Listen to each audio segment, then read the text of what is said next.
Salve, salve pessoas, tudo bem? Estamos aqui para mais um episódio do podcast Giro do Saber, diretamente do canal de Piracicaba. Mais uma vez comigo, Michael Guilherme de Campos. Fala pessoal, bom dia. E dessa vez temos a presença do André Dias. E André? Olá, tudo bem, gente? Como vai? Veio aqui agraciar e embelezar o nosso podcast. Só isso, só também. Ó, eu tava... Falando em embelezar. Ele veio aqui porque ele vai segurar os meus tapas na mesa. Que às vezes eu tô falando de uns tapas, ele vai contar quantos tapas eu dou. Foi um modo de eu encontrar alguém para modular o meu ambiente, para modular o meu comportamento enquanto eu tô aqui no podcast. E eu já ia dar um tapa, já eu segurei. Aí, muito bem. Então, falando disso, senhoras e senhores, o tema de hoje é ambiente. Puta vida. E aí, o Michael... Até amanhã falando. O Michael trouxe até o caderninho da escola dele. Que legal, fazia tempo que eu não via isso. Canetinha. Olha como o tempo muda, né? Na graduação, Malemar levava um caderno. Agora que é um estudo, um conteúdo que ele tem um certo apreço, um certo não, digamos que é bastante apreço. Eu comprei esse tablet aqui pra fazer isso, só que tem tanta informação aqui que eu me perco agora. Eu preciso de uma folha. Uma folha pra organizar o tablet. É. Que tem a ver com a pergunta que você fez antes de começar. A pergunta que eu fiz... Qual a pergunta que eu fiz antes de começar? A Da influência. Da influência? Então vamos lá, galera. Antes de a gente começar aqui, antes de começar a gravar, eu perguntei pro Michael se ele acha, agora que ele tem alguns conteúdos neurocientíficos, já que ele tem uma especialização em neurociência e comportamento, e tá fazendo uma graduação de psicologia.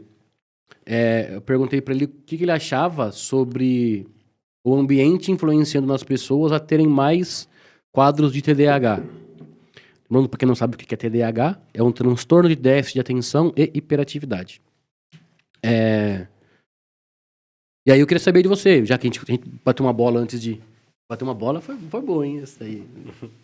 A gente conversou um pouco antes de começar a gravação. Vamos falar agora, valendo. O que você acha? Nossa, puta assunto, né? Diagnosticar as pessoas. Dentro da faculdade de psicologia, isso é, de certa forma, um tabu. Entre classificar o ser humano e entendê-lo como subjetivo. Como se o subjetivo não acabasse sendo uma característica. O ser humano é subjetivo. O que isso quer dizer? Realmente tem a relação de dificuldade de classificar a espécie humana, da sua complexidade, do seu potencial em colonizar todo o planeta. E, ao mesmo tempo, fica esse espaço sobre, e o que eu tenho, o que eu sou, o que eu represento. Então, essa é uma discussão bem atual na psicologia, dentro da faculdade, entre classificar a espécie, o indivíduo, e mantê-lo com a sua subjetividade, com a sua complexidade, como se fosse uma espécie como se fosse um super, sabe? Um super sujeito. A gente já falou disso algumas vezes, e de repente, quando você traz o lance da subjetividade, a gente falou no episódio anterior que a gente só aprende, só erra porque existe um parâmetro, existe um padrão a ser alcançado. Eu sei que eu acertei porque se eu chegar num resultado X, é certo. Uhum. Se eu chegar num resultado Y é errado. Então, de certo modo, essa subjetividade ou essa necessidade de colocar o ser humano dentro de uma caixa, ele nos dá um certo parâmetro para falar, poxa, peraí, essa pessoa tem algum comportamento que é disfuncional para tal coisa. Essa pessoa tem um comportamento que é funcional para outra coisa. E aí, voltando para o TDAH, as pessoas que têm um TDAH, eles têm essa característica de ter um hiperfoco, de ter aquilo que de fato é interessante para eles, eles conseguem realizar de uma maneira bem satisfatória ou acima do normal com relação à média das pessoas. Então, essa necessidade de colocar as pessoas em caixa não é uma tentativa de facilitar uma possível intervenção? Percebe como é uma via de mão dupla. Facilitar para quem? Né? De repente, você dá o diagnóstico para uma pessoa, ela se sente bem, porque ela se sente pertencente. E uma outra pessoa não.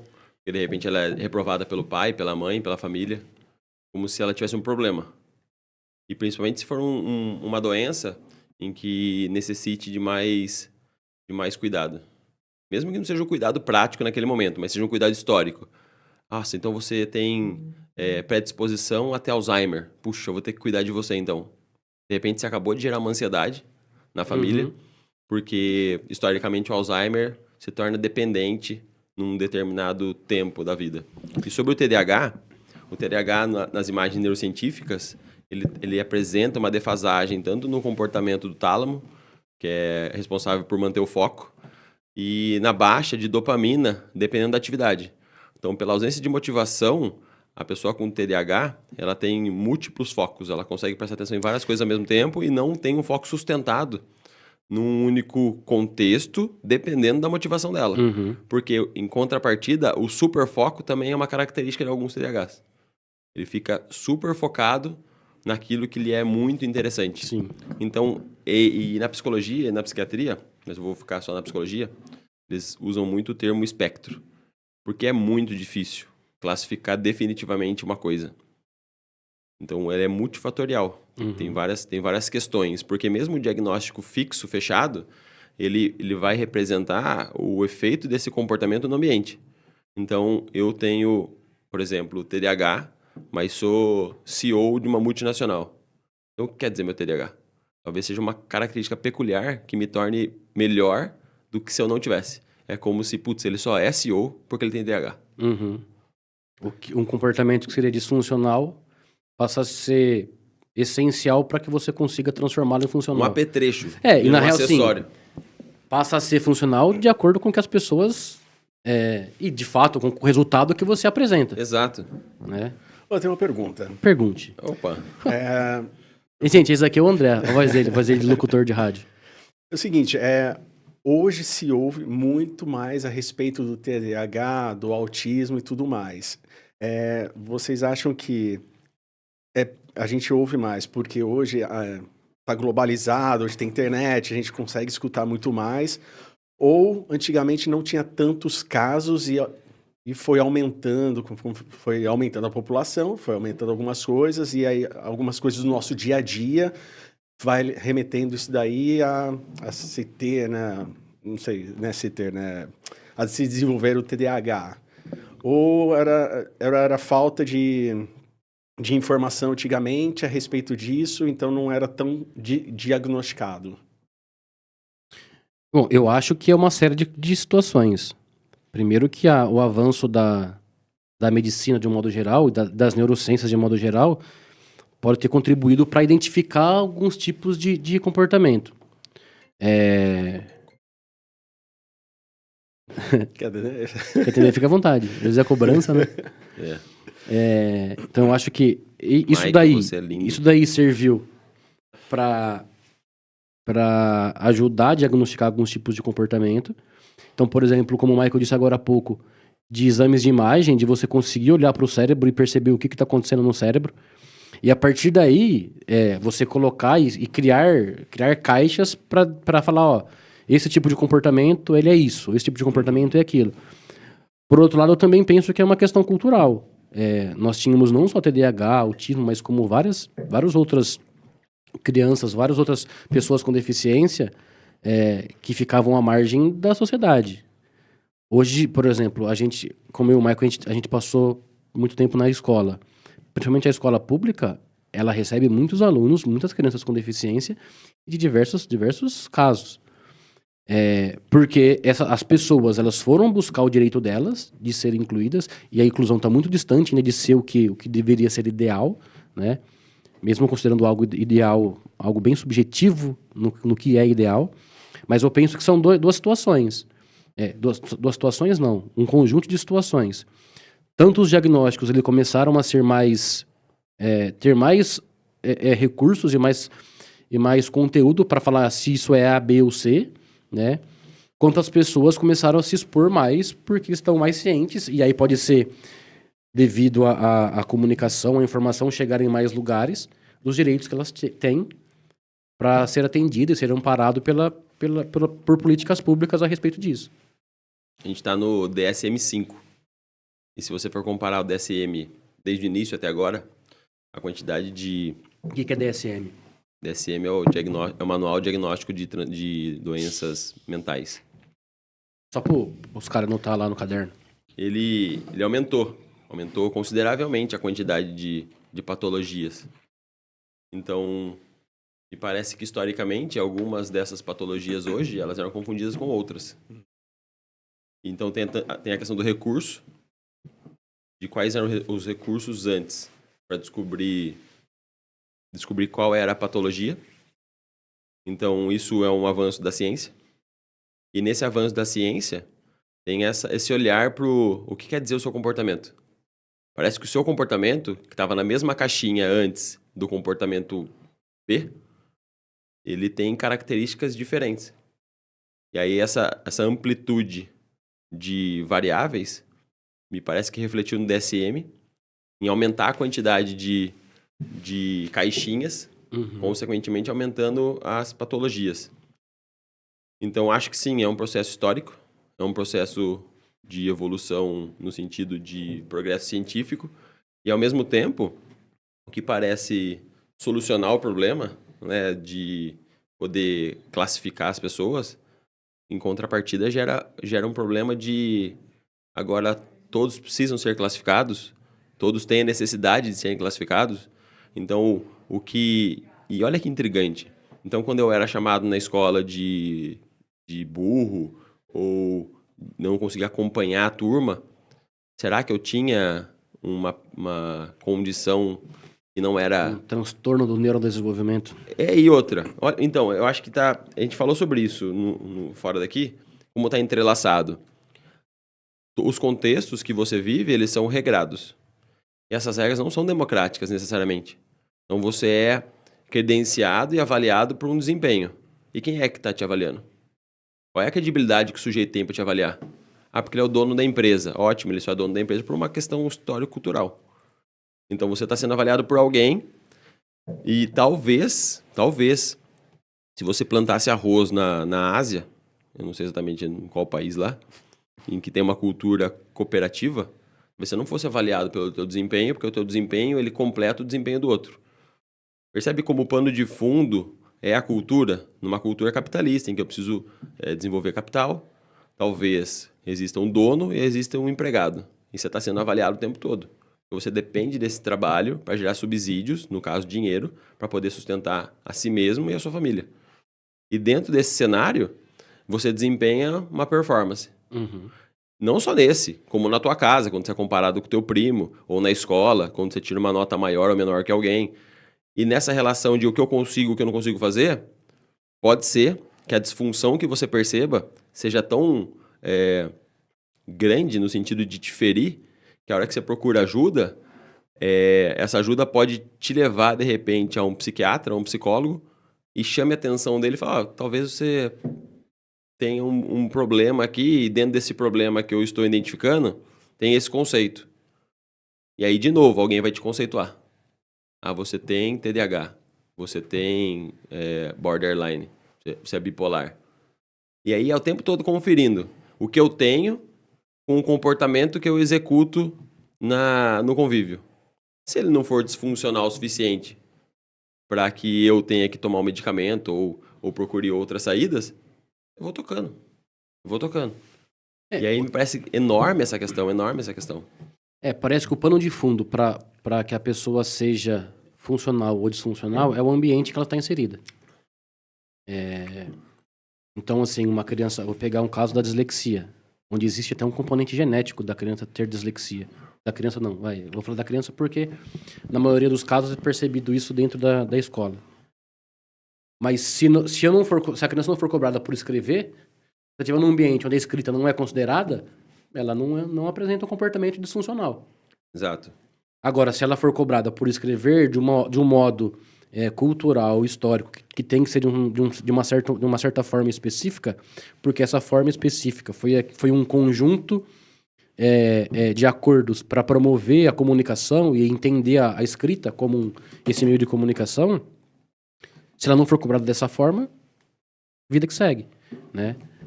Mas quando eu volto a respeito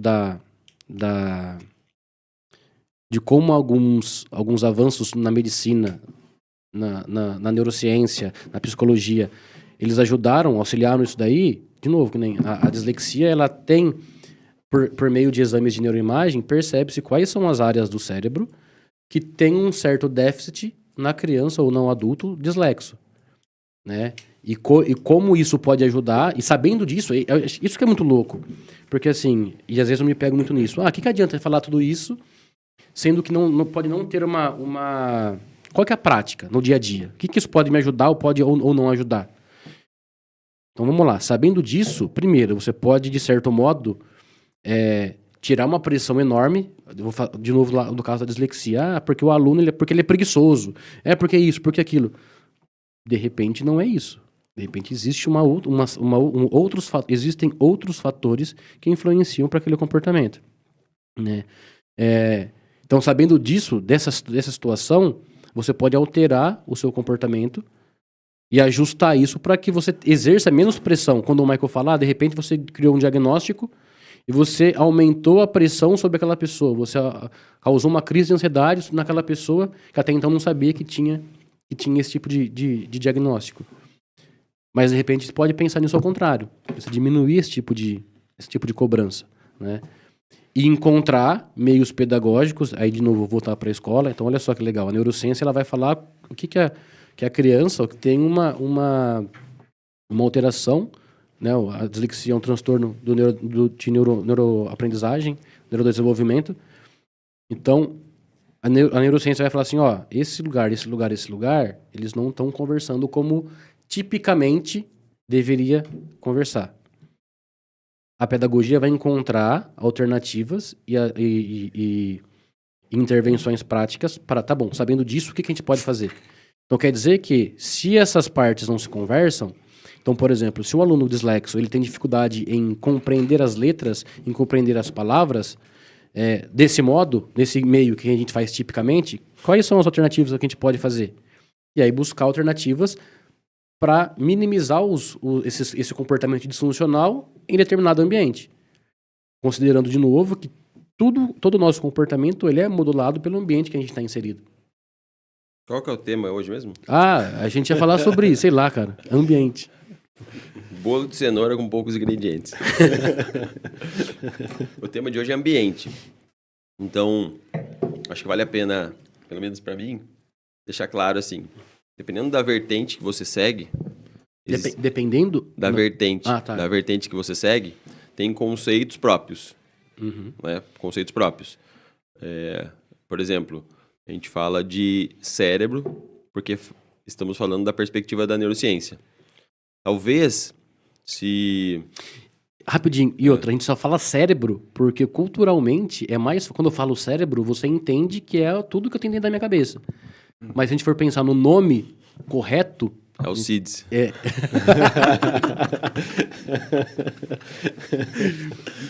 Seria o nosso encéfalo, que é compreendido pelo cérebro, pelo cerebelo e pelo tronco encefálico. Então, até alguns conceitos é necessário a gente trazer algum certo entendimento. De repente alguém vai ouvir e falar, não, esses caras estão falando só cérebro, não é só cérebro, tem mais coisa. Tem mais coisa. Mas para facilitar a comunicação, a gente usa cérebro. Exato. A gente não fala cérebro. Cérebro. Nossa, meu filho falou um dia já. Não, aí você não pode errar, cara. Ó, prejudica tem o papai. aqui, essa tabela aqui, erros permitidos, erros... Exato. Desculpa te cortar, Michael. Não, tudo bem. Sobre o que tava falando? Não sei se você percebeu, mas eu tô fazendo um esforço enorme para conseguir falar de forma mais... uma dicção um pouco melhor. Esse é o ambiente. Porque eu percebi, vendo os vídeos, né, vendo os outros episódios, que tinha hora que eu falava, eu não conseguia entender o que eu tinha falado. Eu falei assim, mano, se eu não entendi o que eu falei... Imagina outra pessoa. Até a legenda lá tá falando, peraí, cara. Eu fui colocar... colocou 3 pontinhos e ficou. Aí não dá, sendo a legenda. E outra coisa que eu reparei, que às vezes eu tava cortando você antes de você concluir o raciocínio. Mas continua. Aí, não, calma. Mas faz uns 22 anos já, né? Não, mas aí teve Não é de agora. teve um... Não sei se foi no episódio 1, 2, sei lá qual foi. Não, pera, deixa eu ver se eu entendi. Quer dizer que eu tava puxando um assunto, É. daí você pegou e começou a falar de uma outra coisa que não tinha necessariamente a ver com o assunto, às vezes até Não, tinha a ver. E aí depois você começou a justificar uma coisa que você estava falando, que aí começou a não ter tanto a ver com o assunto. Tipo o que tá acontecendo agora. É, tipo isso. Mas, por exemplo, é que eu precisava falar isso. Porque isso Não, aí justo, é justo. Algo que tava dentro de mim. É justo. Porque segundo... Não, calma, deixa eu acabar de falar. Você não falou, acabou ainda.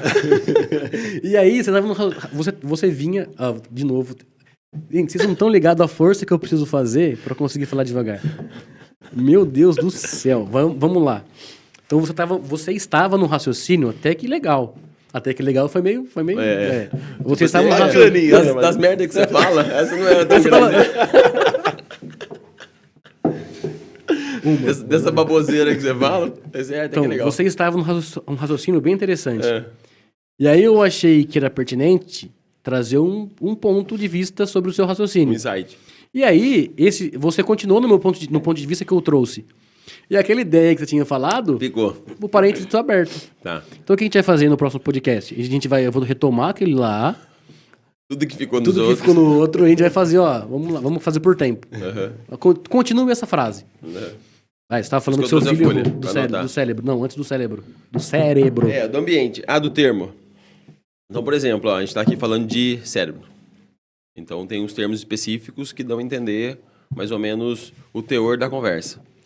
Daí, você vai para, sei lá, para a sala de almoço ou de jantar da sua casa, ele fala do jeitão.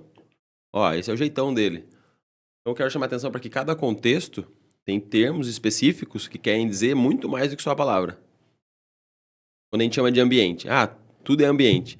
Percebe que é uma palavra que provavelmente remete a uma coisa muito maior do que ela. Uhum. E a ideia é explicar o que é que a gente chama de ambiente. O que é que a gente chama de ambiente? Então, tudo é ambiente, me parece assim. E aí eu queria pegar aquilo que você falou antes, sobre a criança e tudo mais. Tá. Então, você nasce num determinado contexto. Em determinado contexto, a gente vai chamar isso de ambiente. Só que eu estudo para tentar facilitar tanto os termos quanto o significado dos termos. Então, dentro das coisas que eu estudo, principalmente na área da psicologia e da neurociência do comportamento, tanto o sujeito quanto os 8 bilhões de sujeitos no planeta e o contexto, no caso o planeta, porque a gente ainda não vive fora dele, tudo isso é ambiente. Tudo isso é ambiente. Então, cada um de nós e o planeta e o que está fora de nós é ambiente. O que eu gostaria de deixar claro é, você é influenciado pelas coisas que estão mais próximas. Por exemplo, se tem um cara lá em Melbourne, na Austrália agora, tomando um sorvete na calçada. Eu estou viajando, se tem esse cara ou não. Eu imagino que ele me influencie pouco, ou zero. Uhum. Aí, conforme você vai aproximando, por exemplo, eu estou sendo modulado aqui, eu estou freneticamente focado num assunto, porque eu estou sendo modulado pelo lugar em que eu estou, pelo propósito desse encontro aqui de manhã e por vocês dois. Sim. Então, eu queria chamar a atenção para cada um de vocês para isso. Você está sendo modulado 100% do tempo. 100% do tempo. Agora, essas modulações necessariamente são influenciadoras a ponto de você não ter nenhuma autonomia? Não. Você tem algumas autonomias. A questão aí, pro ponto que você veio trazendo antes, então, estamos inseridos numa cultura. Então, eu quero retroceder nesse ponto. Então, dentro da neurociência do comportamento, que ela é baseada num processo evolucionista, a gente nasce, convive e é modulado de acordo com essa convivência no contexto que estamos. Certo? Então, a hora que você nasce e vai para a escola, você está inserido dentro de uma cultura. Então, esperam coisas de você desde a tua casa. Quando o teu pai te coloca algumas obrigações, quando te coloca alguns deveres, alguns comportamentos esperados. Aí, quando você vai para a escola, tem outros comportamentos esperados. E perceba que o tempo todo você está sendo cobrado, avaliado, e isso gera experiência, o que na ciência do comportamento chama ontogênese. E essa experiência dentro desse contexto vai fazendo com que você perceba, puxa, isso eu sou bom, isso eu não sou tão bom. Só que o seu comportamento, ele tem 2 caminhos, que eu acho que é muito interessante a gente falar. A relação de emoção, que é intrínseca à nossa espécie. Então, susto, medo, felicidade, ou alegria. São relações intrínsecas. Por exemplo, quando o Fabrício dá uns tapas na mesa e você se assusta, não é uma opção. Dependendo da intensidade, da altura desse tapa, você levou um susto. Isso veio com você de fábrica. Agora, ele dá um tapa, você se assusta e lembra do teu pai, que batia na mesa na infância para te dar bronca. Esse sentimento, esse nome de puxa, eu ficava chateado com meu pai porque meu pai me dava um tapa na mesa, a gente nomeia esse tipo de coisa porque a gente gerou uma condição. Então, remeter a ideia do teu pai não é mais um susto genuíno inato. Uhum. É uma condição, um valor que você deu para aquela experiência e aquilo ficou dentro de você. Aí você tá o tempo todo sendo classificado. Eu sou bom ou sou ruim, sou bom ou sou ruim. Daí você vai procurar um médico, talvez porque você não se enquadre naquela situação. E aí o médico, que é outro sujeito, que também está influenciado com o ambiente, e ele é ambiente junto com você, ele vai lá, abre um livro, e você se encaixa dentro de um determinado contexto ali do livro, e ele te dá um diagnóstico. Aí você fala, putz, então é por isso. Então você arrumou uma justificativa do porquê o seu comportamento é disfuncional naquele contexto. E eu tô sendo bem simplista aqui, tá? É muito mais complexo que isso. A ideia que eu tô tentando compartilhar com vocês é que se a gente tivesse um vitaminado com 35 frutas diferentes, aí eu entrego pra você e falo, tira o morango agora. Não dá, velho. Tá batido junto. O morango virou mamão. Tá tudo junto. Uhum. Então, tanto a relação sentimental quanto a relação lógica, elas estão imbricadas. Elas são uma coisa só. Não tem como você dizer, eu sou racional ou eu sou emocional. Você pode ter características na perspectiva do outro e da sua mesma, de que você ali está sendo mais racional. Mas toda razão que você executa tem relação direta com as influências que você recebeu. Então, quando o meu pai olha para mim e fala assim, não, eu vou levar ele no psiquiatra, porque ele não está se encaixando na escola, o meu pai está sendo racional. É o filho dele recebendo um estímulo, o pai recebendo um estímulo, e o comportamento dele frente a esse estímulo é, puxa, não está legal, cara, ele não está conseguindo produzir, não está conseguindo atender as expectativas da escola, então eu vou procurar quem? Vou procurar um padeiro? Não, porque o padeiro tem uma função social. O comportamento do padeiro tem uma função social, que é fazer pão, e não dar diagnóstico sobre a função do filho na escola. Então eu vou procurar o psiquiatra, que tem essa função de tentar ajudar o meu filho, ajudar a minha família. Perceba como as coisas estão relacionadas? Como você busca conceitos, ideias, das quais estão inseridas numa cultura, e aí a gente dá um nome de linguagem. Então eu entendo a função de cada um, e por meio desse emaranhado de acontecimentos, de estímulos, eu vou tentando dar conta da coisa. Uhum. E aí, respondendo tanto à questão do André, quanto aos diagnósticos, como uma continuidade do assunto.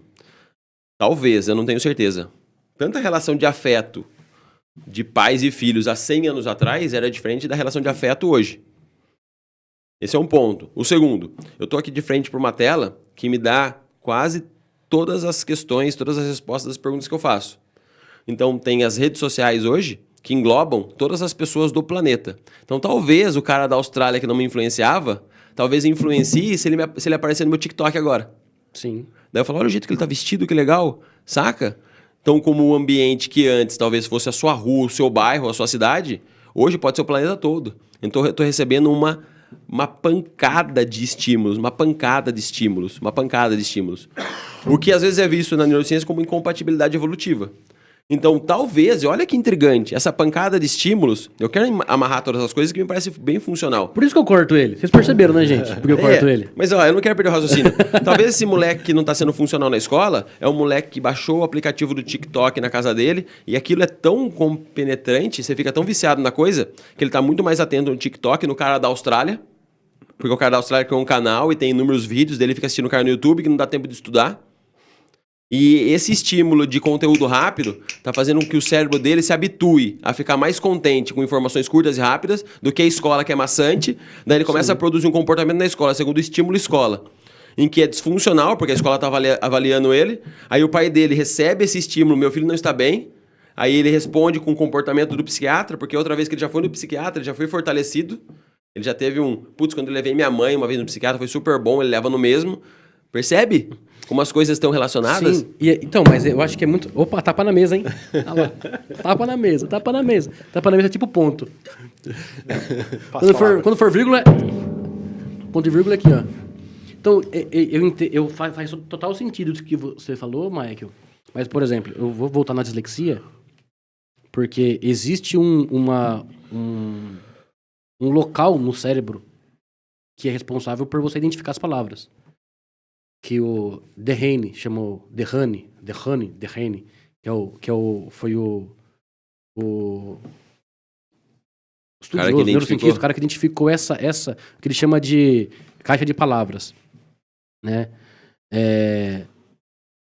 E olha que louco, essa região, então vamos pensar alguns comportamentos que eles seriam considerados típicos.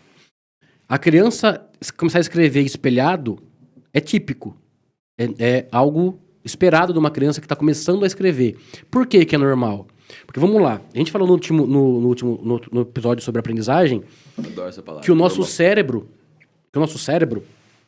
ele, para você aprender, ele tem que deixar de aprender algumas coisas. Você tem que reforçar algumas circuitarias e enfraquecer outras para você possibilitar a aprendizagem.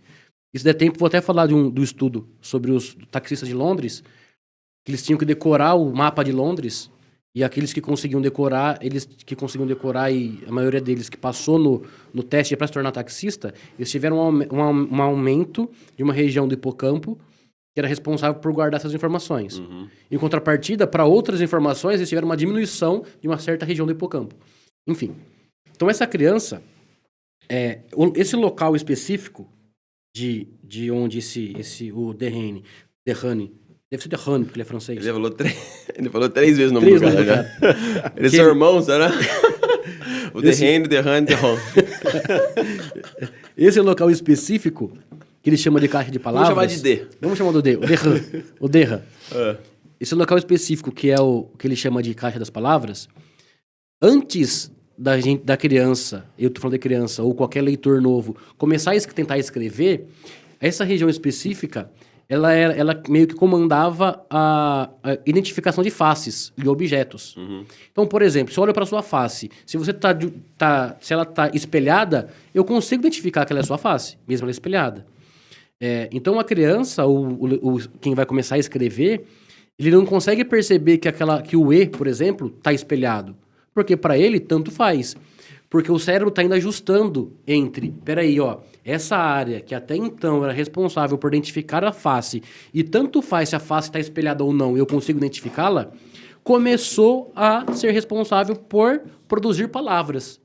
E produzir letras. E para produzir a palavra, eu preciso primeiro codificar as letras, os sons e tudo mais. Então, existe uma condição de ativação do cérebro em determinadas situações.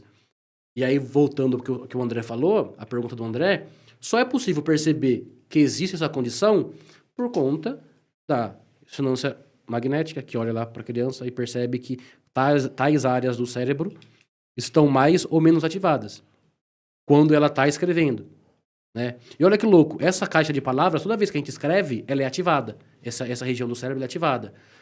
Toda vez que eu olho, que eu leio, ela é ativada. Toda vez que você está falando comigo, ela é ativada, porque eu preciso resgatar o significado da palavra lá e trazer para a minha interpretação. Só que quando você fala uma palavra em chinês, por exemplo, ela não é ativada, porque eu não conheço essa palavra. Então ela busca lá, essa palavra serve para isso. Muito legal.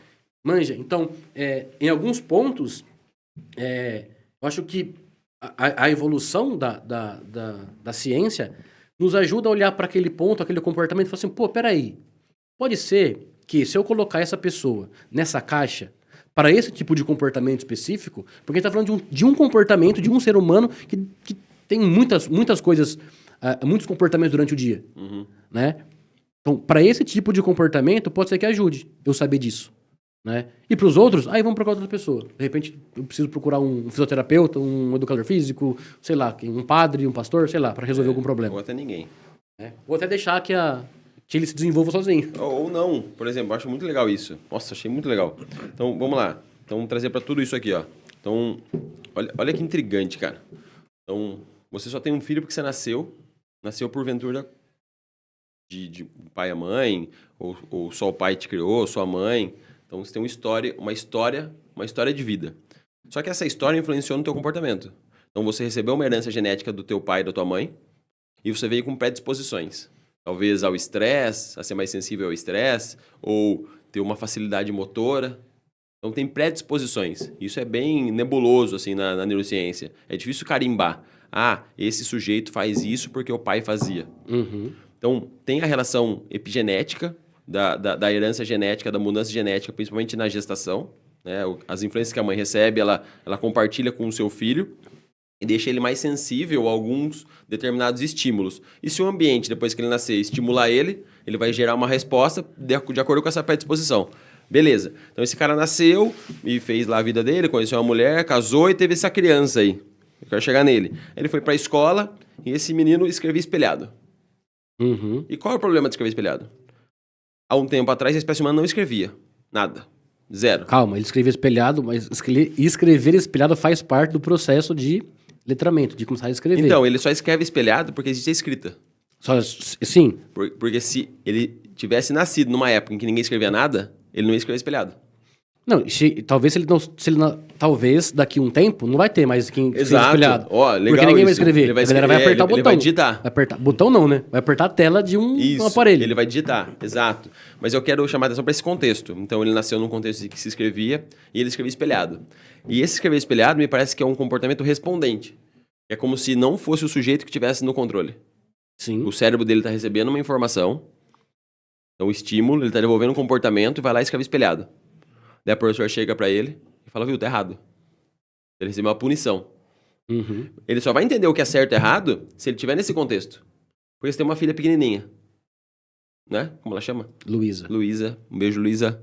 Ela não vai entender isso. Exato, esse é o ponto. Se eu chegar pra Luísa e falar assim, Luísa, esse comportamento que você tá tendo não tá sendo legal, cara. Porque o papai e a mamãe quer dormir, são 3:30 da manhã. Não sei se você fez de propósito, porque ela acordou 3:30 hoje, cara, e foi dormir lá umas 7 e pouco. Tudo... Cara, a gente chega aqui às 7 da manhã e planeja o que a gente vai dizer. Do nada, ela falou assim, não vou dormir hoje. E não adiantava a gente querer que ela dormisse. Ela falou, não vou dormir, mano. Ela não falava isso, ela chorava. E então, aí foi assim. Saca, que o comportamento da Luísa, ela não tá corroborando com o desejo do pai e da mãe. E aí, o que acontece nesse caso? O pai e a mãe vai tentando se enquadrar dentro das possibilidades do estímulo Luísa. Na hora que você vai pra escola, existe essa relação, mas pode existir qual tipo de relação? Ó, isso aqui tá errado, isso aqui não vai ser aceito aqui. Uhum. Daí esse problema vai pra criança, isso gera qual tipo de comportamento nela? Talvez ansiedade, estresse. E aí ele chega na casa dele, e eu quero chegar no ponto da solução. Chega na casa dele e fala pro pai dele, e o pai dele fala, pô, mas também você não sabe escrever, e gera um estresse, esse é um ponto. E aí o que é que esse podcast tá tentando oferecer pra você? Fala aqui o que a gente tá tentando oferecer, que a gente vai fazer um louco corte. pra saber. Isso vai ser um corte do... Cara. Vai. Ó, tinha um poeta que eu adorava, ele morreu já, chamava Ferreira Goulart. Ele falava, a vida é inventada. Se você é religioso, essa frase não serve pra você, tá? Agora, se você não é, a vida é inventada. Se você se der conta que a vida é inventada, a hora que o teu filho voltar, ó, pai, eu escrevi espelhado. A professora falou que é espelhado. O que é isso? Aproveita esse suporte que o cara lá da Austrália te gera estímulo, você usa o mesmo aparelho para gerar um estímulo pro seu filho. Supondo que o seu filho entenda esse diálogo, né? Se for a Luísa, talvez tenha que ser uma outra perspectiva. Mas vamos ficar nesse moleque do espelhado. Filho, escrever espelhado, sabia que é um comportamento muito comum da nossa espécie? Porque o cérebro, lembra o cérebro? Ó, vou te mostrar uma foto do cérebro. Aí você começa a fazer uma educação de conhecimento pro teu filho, para ele chegar na professora dele, talvez. Fala, professora, eu tava conversando com o papai e eu falei sobre o espelhado para ele. Uhum. E ele falou que o espelhado é uma característica muito comum da nossa espécie. Veja, ele até pediu pra te mostrar isso. Aí ele deu essa folha, porque eu não vou saber falar tudo o que ele falou. Se essa professora tiver essa variabilidade de repertório, de entender que o espelhado é uma possibilidade, é verdade, pessoal, olha que legal que o Guilherme trouxe. O Guilherme trouxe um negócio da casa dele, ela compartilha. Percebe que essa tabela fixa de comportamento, onde eu quero que todos os seres humanos atinjam o mesmo patamar, como se eles tivessem essa capacidade, como se tivessem essa obrigação, talvez eu tenha falado um pouco longe do microfone agora, fica um pouco mais pessoal. E é isso, e é nesse ponto em que a gente gerou um estímulo espelhado, gerei uma resposta, uma consequência, a minha consequência gera um outro estímulo em casa, meu pai gera uma resposta, uma consequência em mim, que eu trago a folha para a escola, que gera um estímulo, que gera uma resposta na professora, que gera uma consequência, que gera um estímulo na galera. Percebe como essa coisa ela é fluida e contínua? Não tem um interromper. Não existe um estímulo, resposta, consequência e ponto. É o tempo todo o estímulo, ele é estímulo para vários tipos de organismos. E talvez o menino que não escreve espelhado, ele não levou essa mensagem para casa dele. E aí a hora que você traz isso, é essa relação que me parece social e cooperativa, que você pega o problema do sujeito, verifica que ele não é um problema, aquilo é um comportamento dentro de um contexto, e dentro daquele contexto, aquilo está sendo visto como problema, e aí você tenta se comunicar com alguém mais experiente que você, que te dê subsídios para entender que aquilo faz parte de um contexto, e naquele contexto é visto como problema, e você volta para a escola, compartilha isso com a professora compartilha com a classe, talvez a professora compartilhe a coordenação.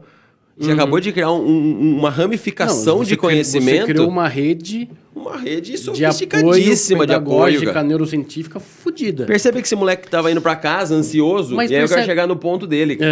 Então o moleque chega de quem? Do André. Tá respondendo a pergunta dele ainda? Não, cara, eu tô amarrando todas as questões pra não ficar a sensação de, os caras falam em fragmento. Todos os fragmentos fazem parte de um contexto. Aí esse menino chegou em casa, o pai dele fala assim, mas esse moleque eu falei pra você. Ele fala pra mãe do menino. Falei pra esse moleque que não tinha jeito, ele não é muito esperto. Esse moleque tá ouvindo. Tá ouvindo. Isso é formado... Todo trauma na infância pode gerar um engrama. E esse engrama, ele não justifica o teu comportamento na fase adulta. Mas se você, na fase adulta, passar por uma experiência semelhante, que foi traumática na sua infância... Um engrama? Engrama é uma rede de neurônios que geram uma memória que provavelmente foi facilitada pela repetição e pela relevância da memória. Certo? Então eu levei um super tapa do meu pai quando eu era criança. Isso foi tão marcado em mim que pode se extinguir. De repente, se esse comportamento não se repetir, se meu pai nunca mais fez isso comigo... Não foi ativado novamente. Só que se meu pai for um cara rigoroso, que sempre me batia, isso vai gerar uma memória forte, porque ela foi traumática. E sempre que eu... Sempre não. Possivelmente, quando passar por eventos estressores na fase adulta, e eu tiver essa predisposição à sensibilidade de violência e de estresse, pode ser que eu seja violento ou que eu fuja. Porque eu sou sensível a contextos estressores. Graças a esse engrama. E o que é engrama? Todas as nossas memórias são evocadas de acordo com o estímulo. Então eu estou falando aqui uma série de palavras, uma série de letras, porque o meu cérebro tem suporte para evocar esse tipo de comportamento e entregar de uma forma contextualizada e pertinente ao estímulo. Porque eu podia estar falando aqui sobre, então eu quero falar para vocês sobre corrida de cavalo. Eu começo a falar de corrida de cavalo e a galera fala, não tem nada a ver com o assunto. Então eu consigo selecionar. E quando eu falo eu tô falando de cérebro. Eu não tô lá, preciso de um P agora para juntar com um A, porque eu vou falar palavra. Então agora não. Mas quando criança e quando novo... Exato. E eu tô falando da escrita, porque a escrita é algo que não é inato. A gente tem que aprender a escrever, né? Diferente da fala. Mas eu acho que assumir ou pensar nesse tipo de alternativa... Pode ser que em algumas famílias isso aconteça. Sim. E o pai fala assim, caramba, peraí, vamos ver o que é isso. Pode ser que o pai fale, peraí, filho, falou que é espelhado? Vamos tentar entender, então, o que está acontecendo. Exato. Mas eu arrisco a dizer que na maioria das famílias isso não acontece. Não, e tem uma desvantagem significativa porque justamente você terceiriza para a escola tudo aquilo que, teoricamente, deveria ser da escola. Assim como você vai no médico, você quer que o médico dê conta de tudo, e você, peraí, eu só vou começar a começar a ladra porque o médico mandou. Caramba, mano, mas você sabe que precisa. Pausa. Mas precisou de alguém mandar. Mas pausa, olha que intrigante. Pausa, mas pra pausar o vídeo? Ou a gente continua? Não, pausa que você falou que é importante. A hora que eu falo assim, eu vou entregar pra escola o que é da escola. Não é nada da escola.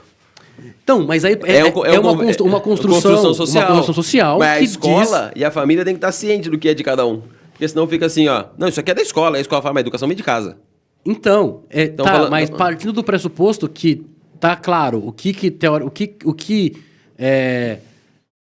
pelas diretrizes da educação do Brasil é papel da escola e o que é da família. Talvez um pai que não tem a terceira série do ensino fundamental, que trabalha de noite e dorme durante o dia e tenta trocar o dia pela noite, porque ele trabalhar de noite, apesar do déficit que ele vai ter e do problema que ele pode ter no cérebro, é que faz com que ele receba mais. Só que enquanto ele está dormindo durante o dia, a mãe é diarista. E ela não está em casa. Então essa criança, ela passa a maior parte do tempo em casa com o pai dormindo, e se ela precisar de alguma coisa, ela chama o pai. Se não, a regra é, não acorde seu pai que ele vai trabalhar à noite. Então como a gente vai como vai jogar a sorte que esse pai vai pegar o filho e falar, peraí, filho, vem aqui, vamos ver por que disso. Supondo que ele sabe o que significa espelhado. Exatamente. E aí eu trago de novo o Derrane, que ele aí você falou que traz de novo o Derra, eu falei, mano, eu olhei pro André, quem que é Derra, velho? De novo. O nosso parceiro íntimo. Ele tem uma frase que, assim, que ele acha que não é desse jeito que ele fala, porque ele fala francês. Que ele fala outros idiomas também. Mas que os professores, ou professoras, de modo geral, conhecem mais sobre a mecânica do seu carro do que sobre o funcionamento do cérebro. Eu vou falar isso de modo geral. Porque a maioria das pessoas não conhecem, de fato, o funcionamento do cérebro. Ou alguns dos aspectos que mais importam no nosso comportamento.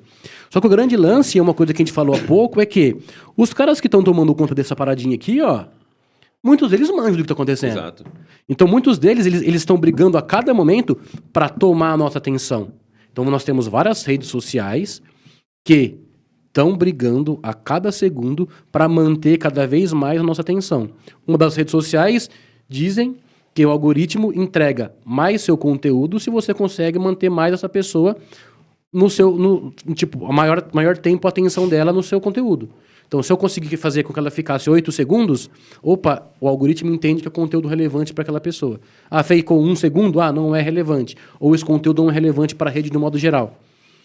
Aí, nesse sentido, usando o que a tecnologia está a cada momento passando para a gente, o ambiente daquele cara que estava distante, ele começa a me influenciar do lado aqui comigo, a qualquer momento. Mais que meu pai, talvez. Muito mais que o seu pai. Muito mais, dependendo da idade, dos seus interesses e do modo como você tem o seu ambiente familiar. Ambiente. E tudo isso vai desembocar onde? Idade, interesse, distância, tudo isso é ambiente. E eu acho legal isso que você falou, por exemplo, ó, esse cara não inventou do nada.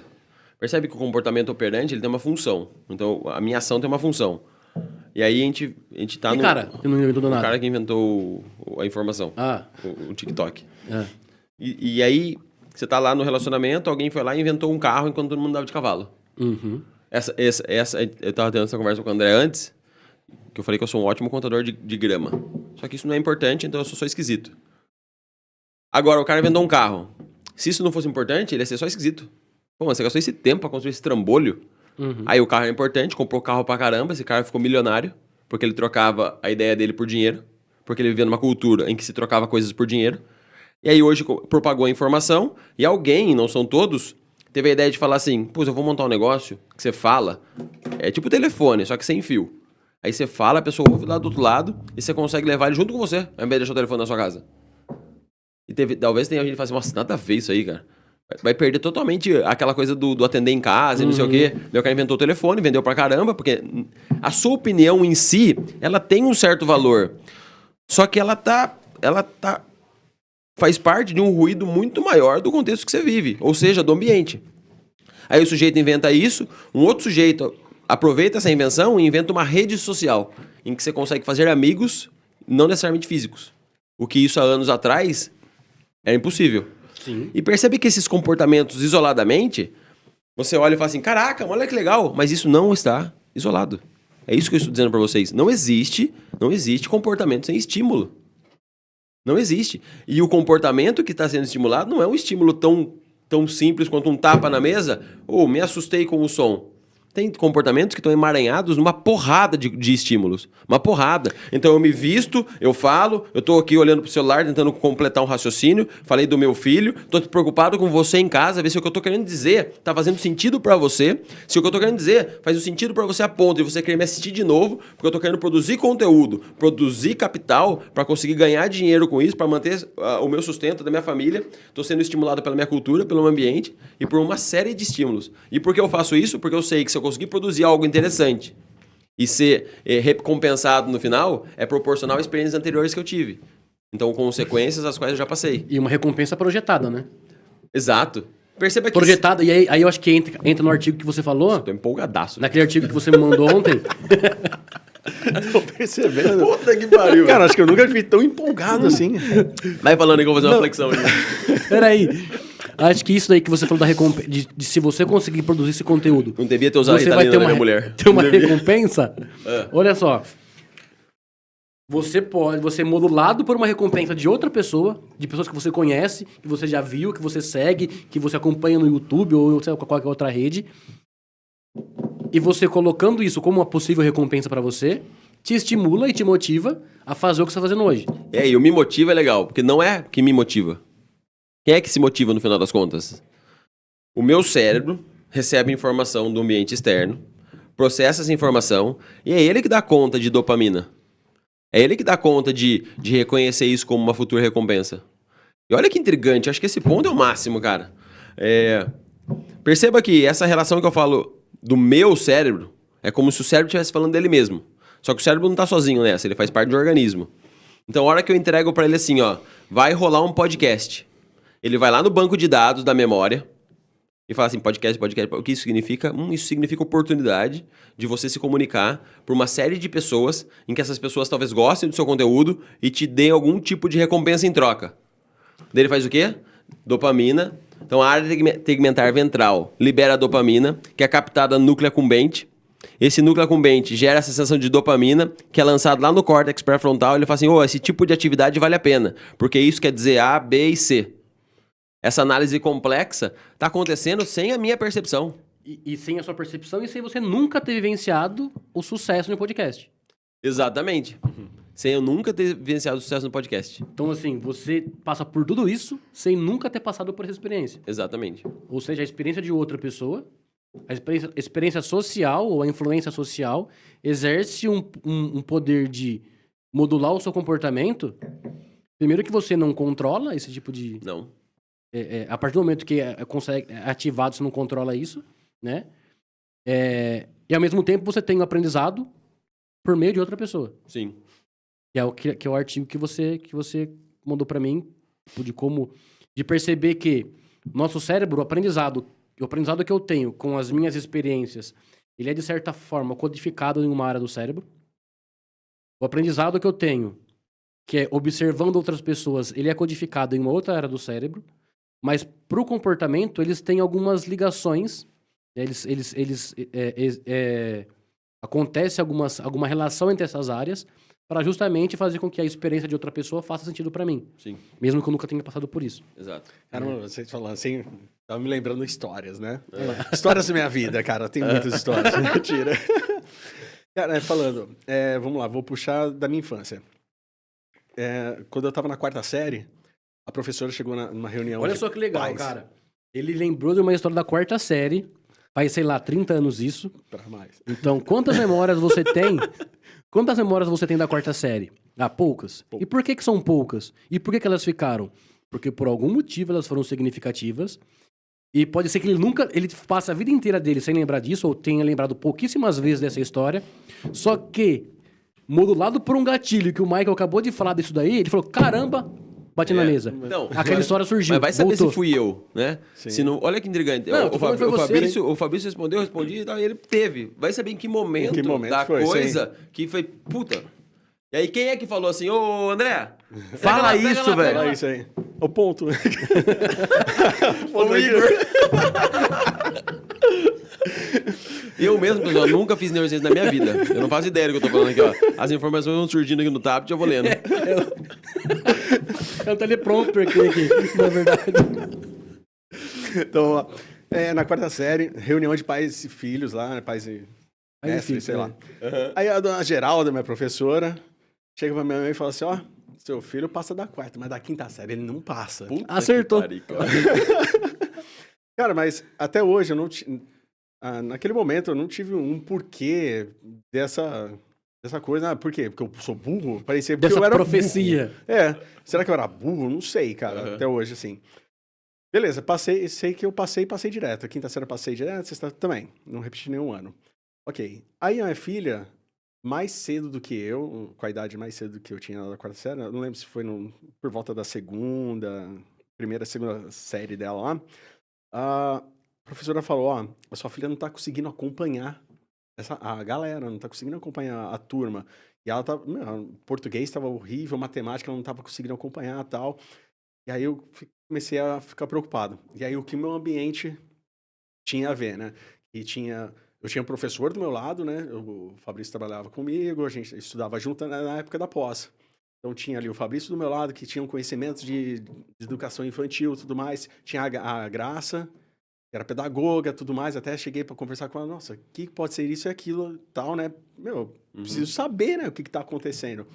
E aí foi um acompanhamento bem legal das professoras dela também. Falaram, não tá conseguindo fazer um acompanhamento da turma. o ideal seria ela fazer de novo a série. Como sugestão, olha. Como sugestão. Porque se eu falasse, não, deixa ela passar, que na próxima vai ser tudo bem, não sei.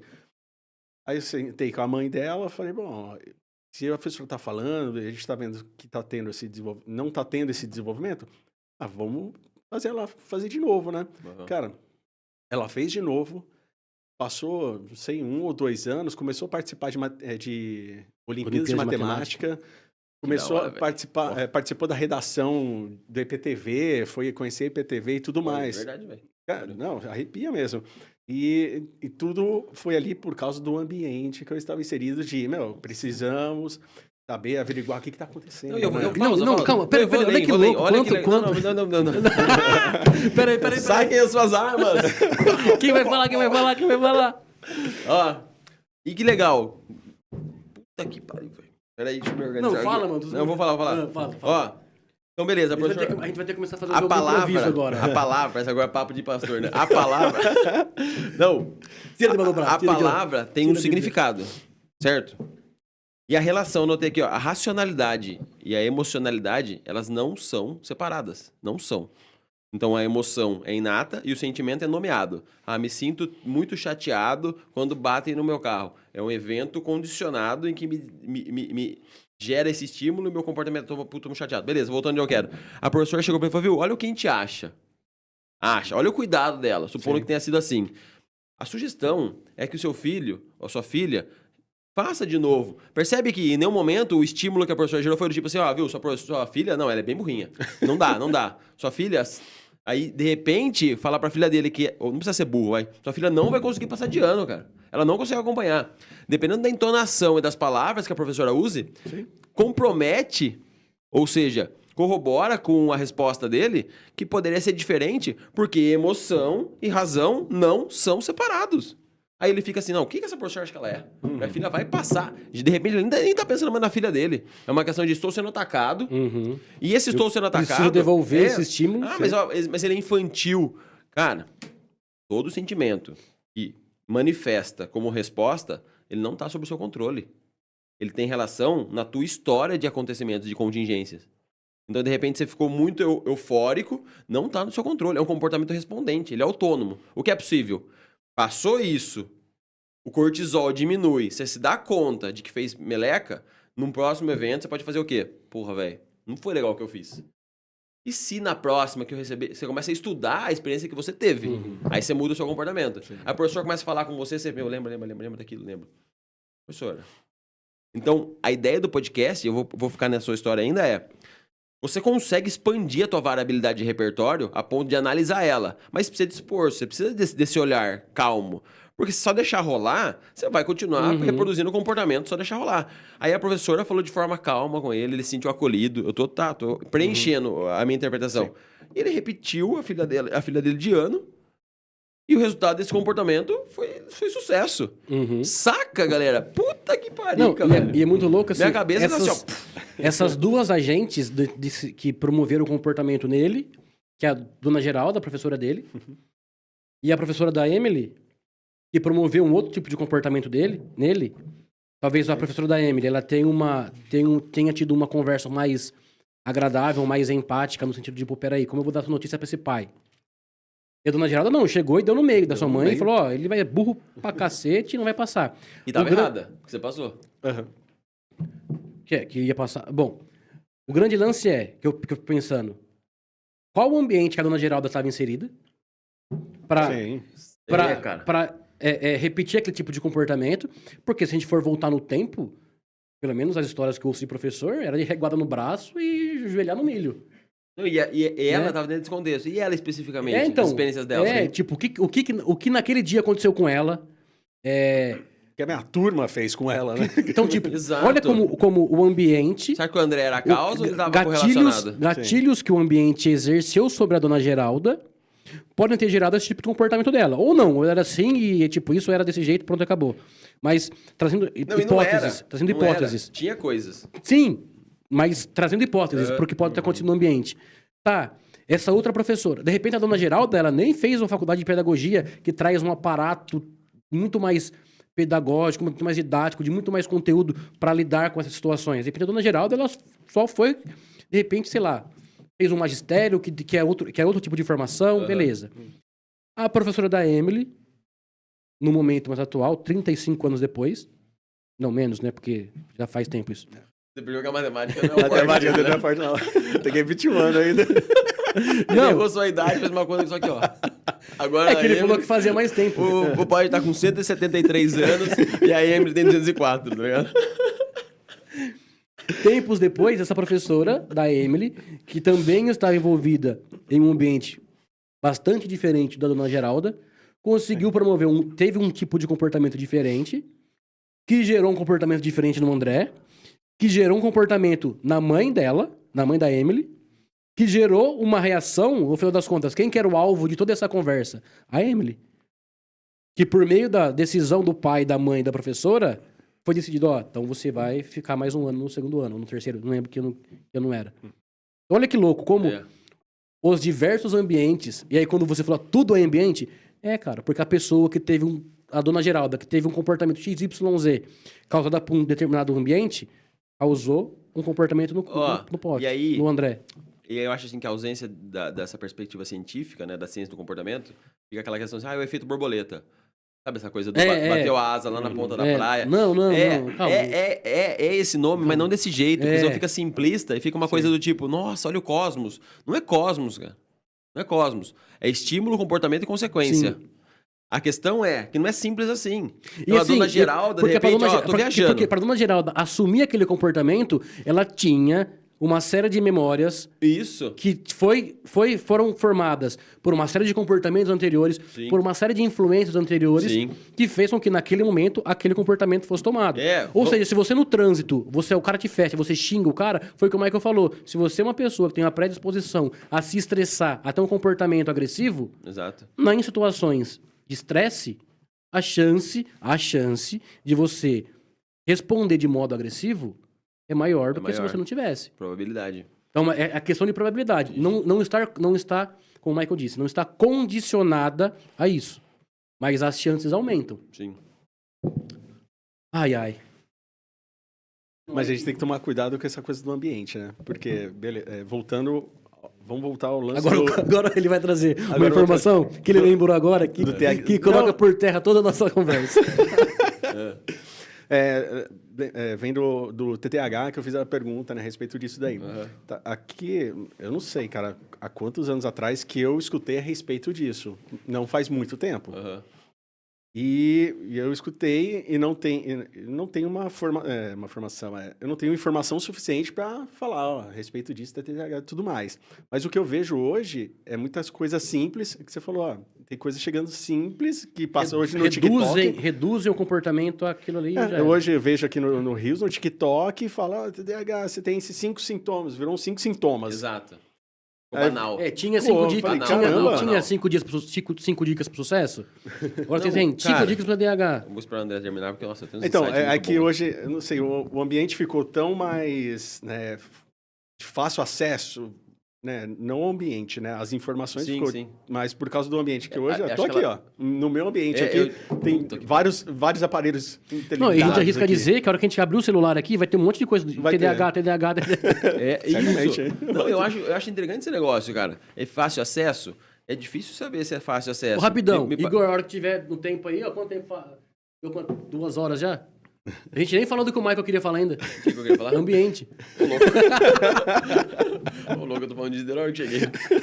Eu acho que, é uma força de expressão. Eu acho que a informação hoje, ela pula em você. Não é nem assim, sabe o que eu queria? Porque o celular tá ouvindo, cara. Sim. Eu nem sei se ele tá ouvindo, tá ligado? Mas eu tenho a capacidade. Mas é isso, você procura coisa, ele começa. A minha mulher procura coisa em casa, eu recebo coisa que ela tá procurando no meu celular. Sim. Então eu não procuro mais a informação. A informação vem até mim.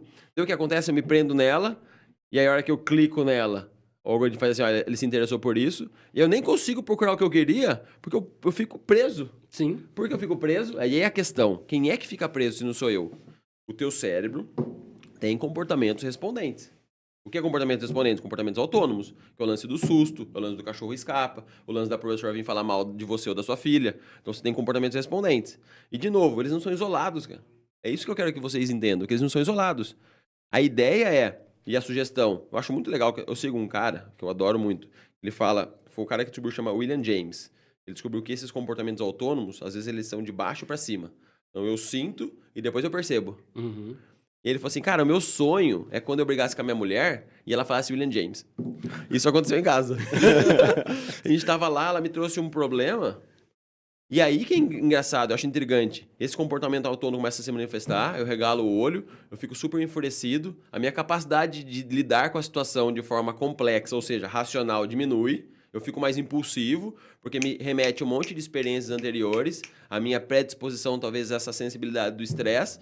E eu tô ali, eu fico, e ela querendo me ajudar, e eu me sentindo atacado, em vez de me sentir ajudado. Eu tô lá, e falo, não quero, porque e começa a aumentar o tom de voz, e daí ela solta, ó, William James. Tá ligado? William James virou um termo do tipo, velho, na hora o foco fez assim, ó. Falei, Você assistiu Origem já, gente? Quem assistiu Origem? O filme Origem de Leonardo DiCaprio. O William James virou o peão do Leonardo DiCaprio no filme. E a hora que ela meteu dessa, o William James foi, puta, verdade, cara. E aí, a hora que eu parei, eu senti o coraçãozão aqui, ó. Saca? Parecia que o comportamento do corpo tava tão acelerado, porque ele tava se defendendo de um ataque que não era real. Uhum. Na hora que eu me dei conta que eu meteu o William James fosse como uma memória. É muito que louco. eu gravei, porque era importante. Aí, a hora que ela foi William James, o cérebro fez assim, ó. William James remete àquilo, lembra? Aquele comportamento tomou conta do comportamento em primeira pessoa. E, puta, mano, ó, você tá querendo me ajudar, né? Olha, eu não tava me sentindo ajudado. A gente começou a falar sobre o todo daí, né? Mais sobre o assunto. Uhum. Caraca, velho. Eu fiquei pensativo, tá ligado? E eu fiquei, cara, que da hora. Isso tá acontecendo com mais frequência porque isso tá virando um hábito. Então, Um hábito. isso que é... Então, a hora que você pega, vou dar a sua brecha, peraí. Não, a hora não que sei você nem pega, que você quer... a hora que você pega a sua filha e conversa com ela, filha, sabe o que é repetidiano? Ó, tem vários vieses. Sabe o que é espelhar? E aí você começa a acostumar a sua filha, num tipo de situação de contexto, a emitir um comportamento em que gera uma consequência assim, ó, pai, eu tô tendo um problema em casa lá, ou na escola, pai, teve um menino que veio falar comigo, pai, e a resposta do pai é sempre, não, filha, vem aqui, vamos ver isso aí. Ela começa a se sentir confortável, ela não tem o cortisol elevado, a ansiedade elevada, porque qualquer assunto é debatível, saca? E ela cresce com 35 anos, assim como o esporte, onde um menino entra no tênis com 4, 5, 6 anos e vira um fenômeno, ele fala, nossa, como ele é bom, lógico, ele fez isso a vida inteira. A sua filha vira um fenômeno da relação de entender as contingências ou o ambiente, porque o tempo todo ela foi estimulada de estar com problema. O repertório comportamental dela foi criado... Filha, não existem problemas que a gente não possa conversar. Filhas, não existem problemas dos quais são impossíveis. Aí ela nunca chega nesse pico de preciso esconder do meu pai. Eu tô generalizando, tá? Não tô dizendo que é tão maravilhoso assim. Mas, nossa, eu tenho que esconder coisa do meu pai. Nossa, aconteceu isso. Nossa, eu beijei um menino. Nossa, eu fui mal na prova. Nossa, eu tô sempre escondendo coisa. Eu tô sempre inventando uma história. Por quê? Porque isso é um comportamento de esquiva. Então, se eu me comporto e o meu comportamento gera um estímulo que vai ser aversivo a ponto de eu ser ferido, isso é um reforço negativo. Então, quando eu não me comporto assim, eu escapo da punição.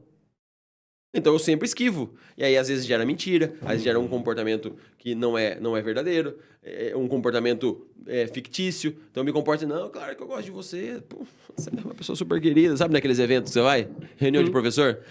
Que você vai lá, não, tá tudo bem. Ou reunião de pais. Eu sou chamado na escola do meu filho é um gênio. E quando ele não é um gênio, cara, é tato, sabe, pra falar. Percebe como a relação? Então o professor tá errado. Não é esse o ponto. Como as coisas estão conectadas, como é ambiente. Eu acho que perceber isso reflete na variabilidade do seu repertório. O que o meu avô chamava de sensacional, inteligente ou gênio. Acho que é possível ficar genial, cara. E como o seu repertório acaba influenciando no modo como você se relaciona com as outras pessoas. Porque esse mundo que o Michael pintou ali, do pai, no caso do André, falando... Eu vou pegar o André como exemplo, tá? Falando com a filha, expondo e conseguindo dialogar e conversar sobre qualquer problema, vai criar na filha dele um repertório onde quando surgir um problema mais complexo, que ela ainda não tem um repertório para resolver, pai, vem aqui, me ajuda com isso. E pode ser que quando ela estiver no papel de resolvedora ou de facilitadora para resolver esse problema, ela tenha o mesmo comportamento de chamar a pessoa, não, peraí, calma, vamos resolver junto. Então, assim, um comportamento vai sendo perpetuado por meio das experiências positivas, porque a partir do momento... Pode acontecer que, se a hora que ela chegar para conversar com o pai, aí a porrada da primeira, Não vou falar mais pra ele. Punição. Eu vou começar a esconder. Né? E aí, olha Estímulo só que aversivo. louco. A gente fala, mas quando que isso aconteceu? Cara, é muito... Imagina o cérebro, como é complexo a produção de uma história pra eu contar pro meu pai que eu não tirei nota baixa. Então, olha só, o gasto energético, o gasto intelectual pra poder formular toda essa história é muito maior do que chegar pro pai e falar, pai, fui mal na prova. Não, e eu tenho uma notícia Qual que é o ruim pra problema? te dar. O problema é a relação que essa pessoa tem com outra pessoa. Qual notícia ruim você tem pra me dar? Ou você vai deixar o... Ó, isso aí Não, tá, não, isso aí não, tá quase entrando no que você tava querendo falar de estresse. Cara. Eu vou dar essa notícia ruim. Então fala da notícia ruim. Eu não tenho aqui as fontes, tá? Mas a gente pode ver isso depois. Me segue lá no Instagram, a gente conversa. Então fala seu Instagram aí. Michael_Guilherme. A notícia ruim é que, Se tiver com dúvida, vai estar na descrição do vídeo. tá, no processo evolutivo, o teu cérebro ele consegue memorizar de forma mais facilitada eventos estressores e traumáticos do que eventos felizes. Então, ou Por seja, isso que é necessária a repetição. Você precisa de um estímulo menor de estresse ou de trauma para gerar memória do que um estímulo de felicidade, de contentamento, de alegria para gerar memória. Olha como é muito mais fácil gerar uma memória ruim do que uma memória boa. E aí, se você tem essa variabilidade de repertório, quanto antes você percebe isso, e não é uma competição necessariamente, mas o quanto antes você percebe isso, você consegue reverter. Porque um comportamento de esquiva, tipo, eu não converso com meu pai porque eu sei que ele é bravo. Eu tô me esquivando do meu pai. Eu posso extinguir esse comportamento da criança na hora que eu mudo essa percepção dela sobre meu pai. Um exemplo rápido. Em casa, meu filho fez uma parada lá ontem. Ah, ótimo, olha que legal. É rápido, André, já deixa você falar. Tava na TV e o menino falou assim, nossa, eu vou demorar 60 horas pra chegar na minha viagem. Daí meu filho falou assim, nossa, uns 3 meses de viagem. Eu pausei. Falei, quando dá 60 horas? Ele fritou, cara. Eu falei, ô louco. Cara, meu estresse começou a subir, porque ele não conseguia responder quando que é 60 horas. Olha que interessante, galera. Ele vai na escola particular desde os 2 anos de idade, ele tem 9. Essas coisas passam automaticamente na minha cabeça. Pô, eu tô investindo tempo. Olha que louco. Tipo, a quantidade de informação que fez com que você tomasse essa decisão. E eu tô descrevendo assim como se fosse tão esse claro. comportamento. Rápido aqui. Como assim você não sabe, cara? Isso é muito fácil. E isso não é só com ele. Eu tava respondendo de forma como aconteceu comigo. Pela minha história de, não, você não é tão bom assim, você não é tão inteligente assim, isso tava ali. Depois que passou, eu percebi tudo isso. E é claro, você tem certeza que foi isso? Não. Mas provavelmente tem essa relação de conteúdo, de inteligência, um problema histórico meu, e não sei o que lá, e tava lendo meu filho, porque eu projeto nele com uma facilidade impressionante. Só que eu tento rever isso. Eu falo, para. A hora que meu cortisol abaixa, e meu córtex pré-frontal assume o controle da coisa e fala assim, comigo mesmo, Michael, pô, descabido aquele comportamento, hein, cara? Volta lá. Porque se eu volto lá, eu posso extinguir a esquiva dele num próximo evento. Daí ele falou assim, não, pai, não. Eu falei, quantas horas tem um dia? Ele, 24. Quantas horas tem 2 dias? Ele travou de novo. Eu falei, 2 dias. Ele, 24 mais 24? Daí, cara, olha o medo dele. Ele fica com... Ele sabia e fica... É 24 mais 24? Não é, né? Saca? Tá ligado? Eu dou a resposta e falo não. Eu dei as 2 respostas. Né? Aí se de repente pegou essa, eu falei, cara, ele 48? 48. Quanto falta pra chegar no 60? Cara, eu senti ali, a percepção que eu tive é que ele talvez soubesse resolver isso no outro contexto, mas comigo era um puta desconforto. Sim. Daí ele ali e tal, 12. Quantos dias dá? 2?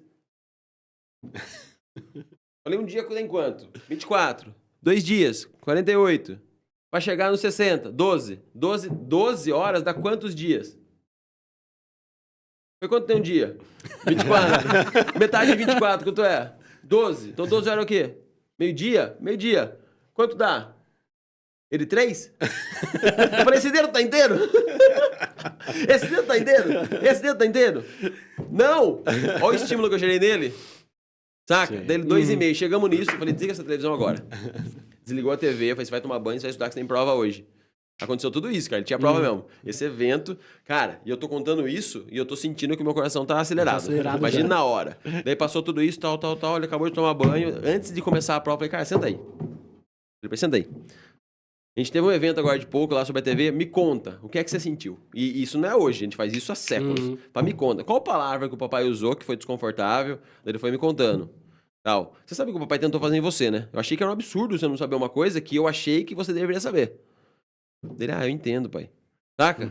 Saca essa relação? Uhum. Ele fala, eu quero te pedir desculpas, eu ainda acho que a gente investe muito na tua educação e eu espero comportamentos da sua parte que gere recompensa pra mim. Eu não falei desse jeito pra ele. Mas é o que eu espero. Mas eu não falei com essas palavras. Eu falei, ó, eu quero que você execute comportamentos que eu gosto. Você percebe como eu fico jogando uma responsabilidade em cima de você? Assim. Falei, então me ajuda, cara. Eu reforço, me ajuda. Quando você achar que o papai tá extrapolando, quando você achar que o papai tá colocando muito do papai em cima de você, fala, pai, peraí. Não sei se você consegue, pai, mas eu não tô conseguindo. E a gente faz junto. Eu fico analisando, sabe? Eu tento diminuir a carga em cima da coisa ou ressignificar ela. Daí eu falei, você quer falar alguma coisa? Ele falou, tal. Quer falar mais alguma coisa? Não. Posso te dar um abraço? Ele me abraçou, porque isso tem essa relação com afeto. Lembra? Emoção e razão? Daí eu falei, tá bom, ó. Tal. Daí ele saiu. Parece que tanto pra mim quanto pra ele. Ele falou, pai, será que... Ele fez outra pergunta que não tinha nada a ver. Mas parecia que a voz, o clima já tinha mudado. Saca? Eu consigo garantir que num próximo evento eu não vou me comportar assim? Não. Mas eu estou treinando para tentar reduzir cada vez mais o comportamento respondente e disfuncional. Eu dou pausa nisso. Não, e o lance de aumentar a probabilidade. Garantir vai ser foda garantir, cara. Mas o lance de funcional e disfuncional. Então, beleza, agora eu sou um cara super calmo, super tranquilo, de bem com a vida. Nossa, não tem mais problema. O Guilherme pinta e borda em casa, porque eu sou tranquilo. Percebe que isso é disfuncional? Que ele vai se tornar talvez uma criança mimada, uma criança que entrega qualquer coisa, que foda-se. E aí, a hora que ele estiver num contexto que não for o pai dele, que estiver ali cobrando ele, fala, nossa, pai, o professor falou que eu sou ruim. Por quê? Porque o repertório, a variabilidade de repertório dele tá reduzida. Sim. Porque quem é que vai ajudar ele? Talvez o cara lá que tá produzindo um vídeo no YouTube ou as pessoas próximas que se importam com ele de verdade? Ok. E aí, num próximo evento, eu não sei se eu vou responder dessa forma. Só que tanto eu quanto ele, a gente tá aumentando a nossa variabilidade de repertório pra quê? Quanto mais cedo eu perceber, viu, faz o seguinte, vai tomar um banho e depois a gente conversa. Eu só preciso entender que se o meu cortisol diminuir, se a noradrenalina parar de bombardear a minha amígdala, talvez eu consiga produzir um comportamento mais tranquilo daqui 15 minutos. E pode ser que, devido à repetição de comportamento, desse seu comportamento com ele, chegue um momento que ele consiga ter uma resposta tão satisfatória que você fala assim, caramba, hein, valeu a pena esses 12 anos sentando no sofazinho vamos aqui. Vamos conversar daqui 5 minutos? O que já acontece com a minha mulher, cara. Sabe, o pau come solto lá, tal, uma desavença. Não é verdade. Pau! Sabe aquela coisa de você discorda e o clima tá ficando ruim, vai, vamos tomar um banho de conversa? Ou deixa eu tomar um banho depois de conversa? Cara, a hora que você tem alguém que sabe jogar o jogo que você joga, que manjou das regras, que tá lendo a regra faz tempo, fica muito mais fácil.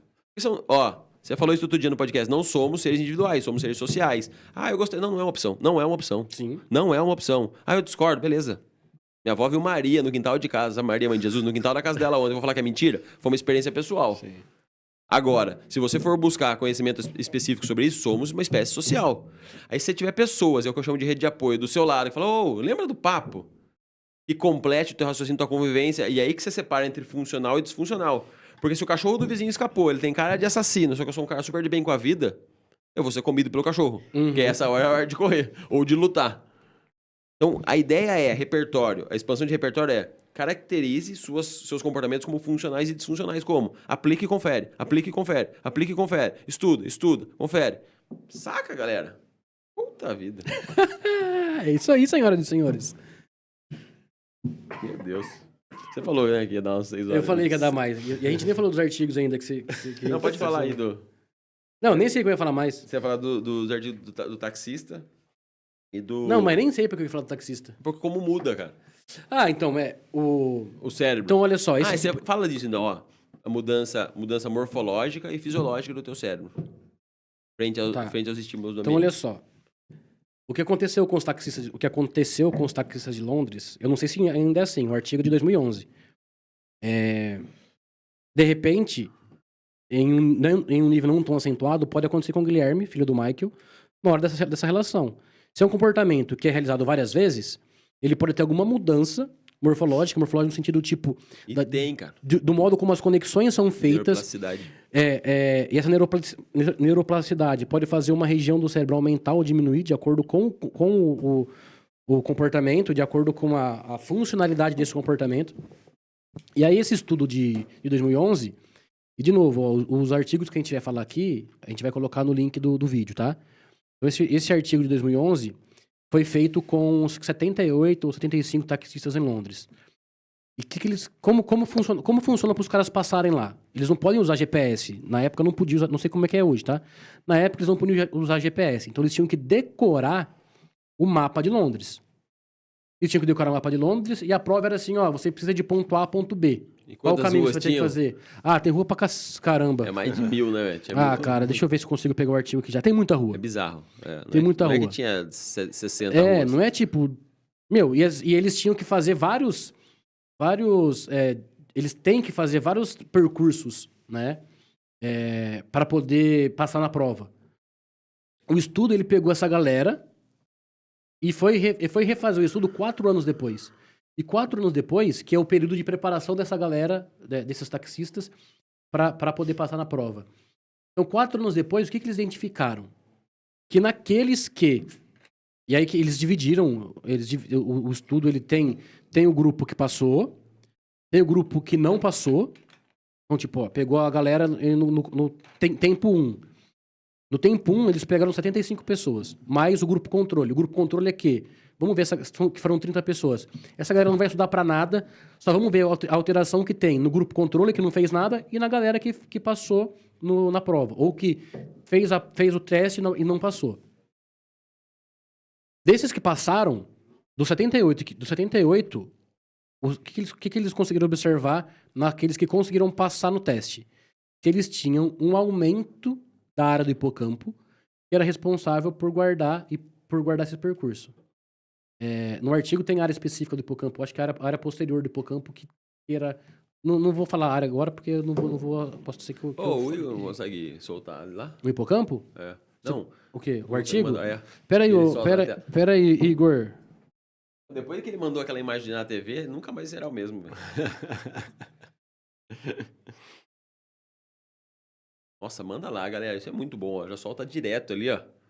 Quem tá assistindo no YouTube, pausa, né? Eu descobri isso com uma menina aqui da minha faculdade, que tem 25 anos, que você pode tirar uma foto. Aí você consegue selecionar o título e joga direto no Google. Cara, Consegue, Igor, colocar assim, isso ó, daí? você tira a foto, você tira um print do que você quer. Isso daí, olha lá. Olha lá, ó. Traduz para português pra nós? O meu árabe é bom, o meu inglês nem tanto. Meu Vamos também. ver se... Não, se não der, mas beleza, ó. Então... Não tem traduzir ali? Não, eu traduzo aqui. Eu vou lendo aqui, traduzindo. Eu traduz. Pera aí, rapidinho. É.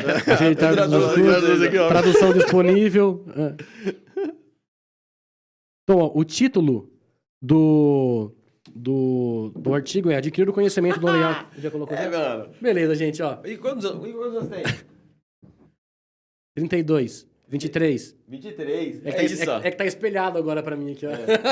23, tá ligado? O Igor fala assim, não, eu vou fazer então. O Igor já mandou 8 opções diferentes, tá ligado? Então, olha só. Desce mais aí, Igor. Desce aí. Pode descer com força. A câmera pega ali, né? Pega. Então, esse é o artigo que eu acabei de falar dos taxistas. Não, pode descer até chegar no mapa. Sobe. Vamos lá. Esse é o mapa de Londres. Beleza? Então, o que a galera precisava fazer? Os taxistas decoraram esse mapa. Então, o que eles perceberam? Que os taxistas que conseguiram passar na prova, eles tiveram aumento do hipocampo, que é da área do hipocampo responsável por decorar o mapa, mas não só decorar o mapa.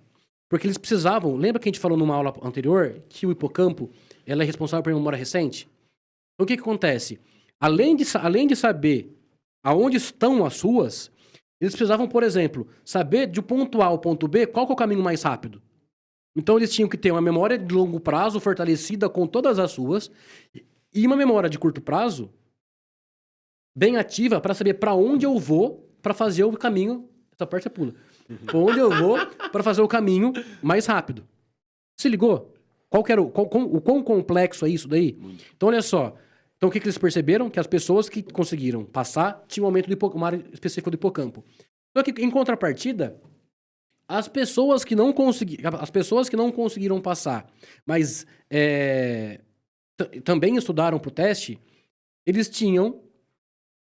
Essas pessoas que passaram, eles tinham uma área maior, que era relacionada ao percurso, mas uma área que era relacionada a imagens, a identificar algumas imagens, no caso do percurso que eles tinham que fazer, essa área tinha diminuído. Nas outras pessoas, essa área responsável pelas imagens se manteve íntegra, né? Outra coisa, o grupo controle não teve... Por que serve o grupo controle? Para ver se de fato tem alguma alteração, né? Então, no grupo controle não teve alteração nenhuma. Já nesses caras, eles tiveram aumento de hipocampo. Então, olha como a memória, como aprendizado, ele exerce uma alteração morfológica no cérebro. Morfológica e fisiológica. E morfológica e fisiológica, porque devido O que é ao morfológico mesmo? Só pra... morfológico é de acordo com a estrutura, a parte física do cérebro dessas pessoas aí. E isso foi modulado por quê? Pelo ambiente desses caras. Qual era o ambiente deles? Qual que era o objetivo deles? Passar na prova do táxi. O estímulo era Então o estímulo era esse daí. passar na prova. Manja. Qual foi o comportamento? Decorar as ruas. E aí o que aconteceu? Os que passaram, eles apresentaram também maior tempo dedicado a estudar as ruas. Isso é óbvio. Mas nem sempre é tão óbvio Mas assim. olha que interessante. Então olha só que... Vai, fala. Talvez pode ter sido uma consequência da história de vida deles, em que quando eu me dedicava mais para uma determinada coisa, eu conseguia a coisa. Então vou me dedicar mais nessa coisa que eu quero. Exatamente. Então olha só, como o ambiente modulou o comportamento desses caras para eles conseguirem aquilo ali. E aqueles que estudaram mais tiveram um desempenho proporcional à quantidade de estudo do que aqueles que não estudaram. Muito doido, né? E tem predisposição ainda. Predisposição pra quê, você fala? Porque pense, ó. A gente joga num time com 10 pessoas. E aí a gente joga um torneio, que é considerado o torneio mais seletivo do planeta. Saca? E aí, nesse torneio seletivo, tem as melhores equipes do mundo. Então tem a equipe A, a equipe B e a equipe C. Tem 4 equipes que foram para semifinais. Então elas foram consideradas as melhores equipes do mundo. E nessa equipe A tem um sujeito que é considerado melhor que todos os outros. Percebe que pra você chegar nesse patamar, a quantidade de estímulo que você recebe deve ser bem semelhante. O cara treina de manhã à tarde, ele já saiu do país dele porque ele foi selecionado por esse time, pagaram milhões por ele, e ele tá em uma das 4 melhores equipes do mundo. Mas ele, de alguma maneira, desempenha uma performance melhor que todos os outros jogadores dos outros times. Por que esse cara consegue ser melhor que os melhores? A hipótese ele treinou, tal, tem predisposição, facilidade. Ok, essa parte pode ser lógica. Agora, Óbvia, por que ele verdade. consegue produzir um comportamento dentro desse contexto em que tá justificando ele, né? Que tá modulando ele, melhor do que os outros? Esse é um ponto sensacional. Por que talvez tenham pessoas que tenham estudado mesmo tanto que outras pessoas e alguns deles conseguiram decorar todas as outras e esse não? Saca? Essa parte... É hipótese. Sim, isso daí não fica tão claro assim. Não, eu digo assim, tá relacionado à história do sujeito. Mas o que necessariamente é difícil de apontar, com certeza. Então, acho que isso daí é um modo... Minha avó chama de dom. Dom, né? Nasceu assim. Nasceu assim. É que você não tinha dom na escola, minha avó falava. Que isso aí pode entrar num outro assunto, né? Num próximo podcast sobre tipos de inteligência. Que é a forma como você pode estudar... A forma que você estuda, que você consegue aprender de um jeito mais rápido ou mais prático, sabe? Tem um teste que mostra assim, eu tenho inteligência espacial, tenho inteligência físico-esportiva, então ali, possivelmente, os taxistas têm essa inteligência espacial. Os que passaram, né? Sim. Os que passaram. Ou até os outros, eles têm, mas um grau menor do que esses que conseguiram passar, que conseguiram memorizar mais rápido. Vagas, talvez tenham passado os outros. Sim, eles conseguiram até memorizar mais rápido porque eles têm esse estímulo de espacial, de saber onde que é norte e sul, e aí eles conseguem, norte e sul ali, eu sei então que a rua 5 com a 7 e tal, não sei o que lá. Então isso aí pode ser um outro assunto mais pra frente aí. Pô, anotou? Não, né? Então, olha só. Não tô gravado. Então, isso que a gente falou é um modo de como o ambiente, de repente, nesse caso, um ambiente externo, que foi decorar as ruas de Londres, causou uma mudança, uma transformação interna, morfológica e fisiológica no seu cérebro. Tá, mas nesse caso, o seu comportamento, ele atingia você, era algo individual. Você fazer ou não teria como consequência direta você passar ou não na prova. Lógico, como consequência direta, teria, não passei na prova, minha família vai ficar sem dinheiro e tudo mais. Sim. Mas a preocupação inicial a consequência direta o recorte é esse. Passei ou não passei na prova. Beleza. Tem outro artigo tá na PNAS, que fala sobre os fatores estranhos em decisões judiciais. E nesse artigo é interessante que os caras eles listaram, acho que 1.200, 1.200, como é que fala? Julgamento? Julgamentos, sentenças. 200 sentenças. E aí, eles identificaram nesse artigo que quanto mais próximo das refeições, vamos lá, ó, começou o dia vai ter os julgamentos. O julgamento que tivesse mais próximo das refeições, antes do juiz fazer, ele tinha de 0 a 65%, tinha até 65% de chance de receber uma sentença favorável. Enquanto aqueles que tinham o seu julgamento mais distante das horas das refeições, corriam o risco de ter de 0 até 65% de chance de ter uma condenação mais desfavorável. Tem outros aspectos que o artigo traz também, não só o lance da fome, mas assim, todos os aspectos fisiológicos que a fome traz para o nosso organismo e tudo mais.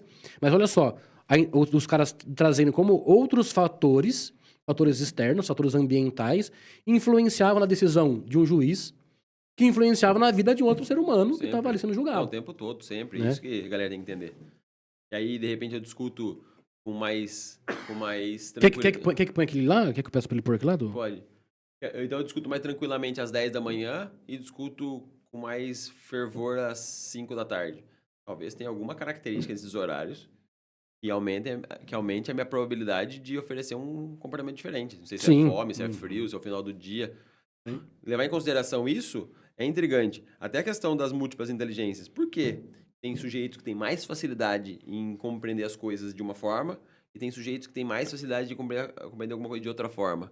Qual é o processo histórico que esses sujeitos passaram que aumentou a facilidade dele entender dessa forma e esse aumentou a probabilidade dele entender dessa forma? Acho legal. A hipótese é sempre na história. Na história de vida do sujeito. Se é uma carga de herança genética em que deixava ele predisposto.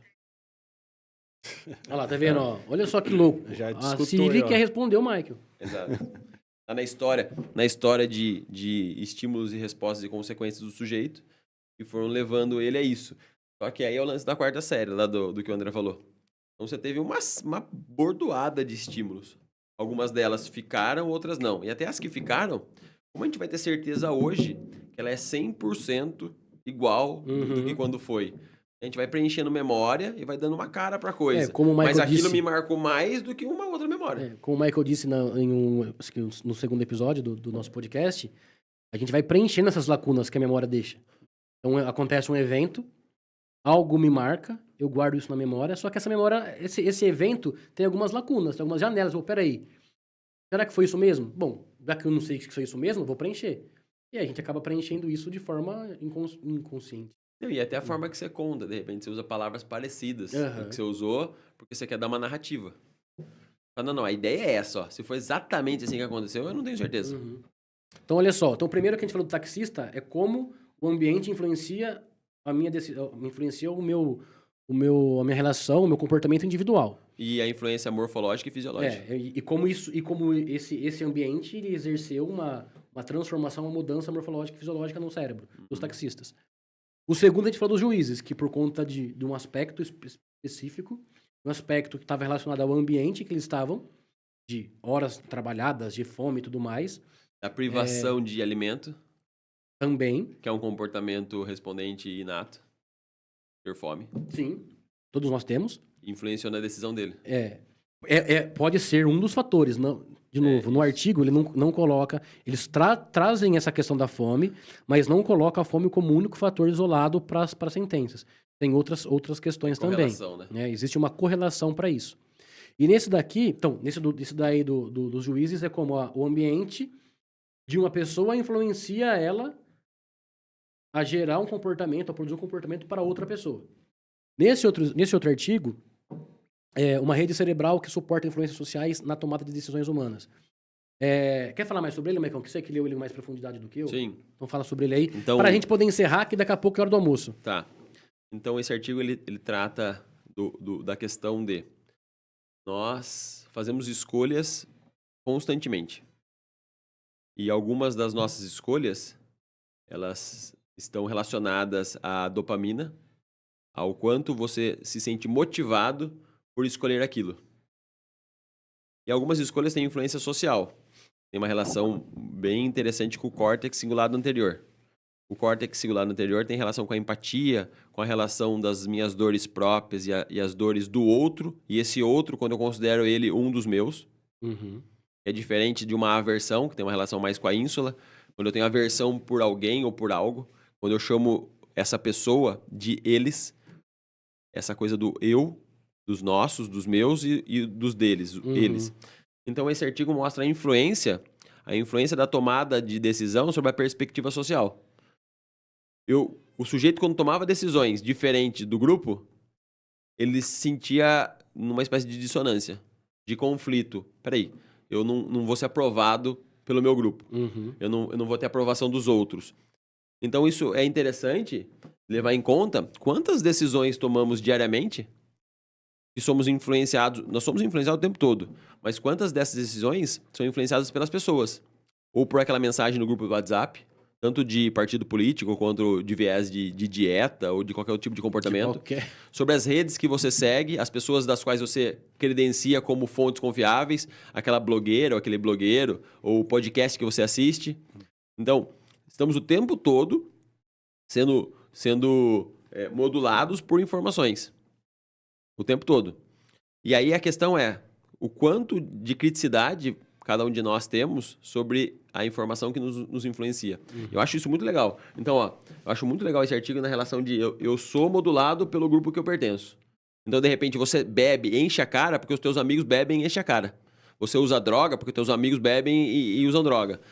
Você gosta de fazer um vinhozinho em casa, num clube da leitura de terça-feira à noite, porque tem amigos que fortalecem esse comportamento. Então, eles fazem parte do seu clube da leitura.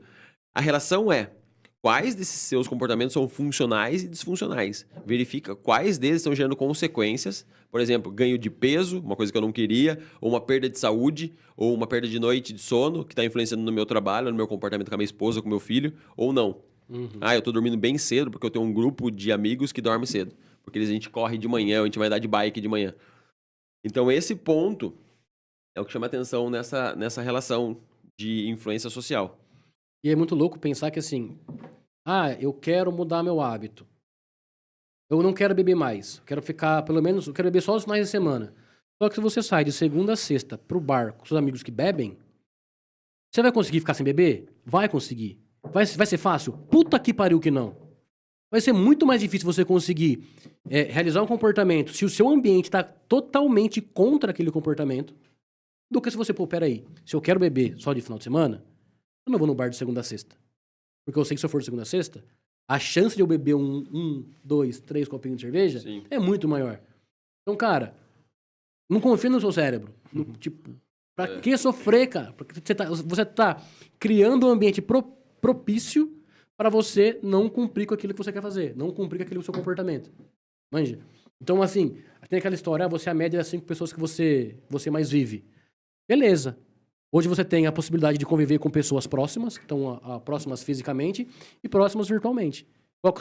Quais serão as suas escolhas para isso daí? Quais são as escolhas que mais motivam você a ter um comportamento ou ter outro comportamento? É ou não é?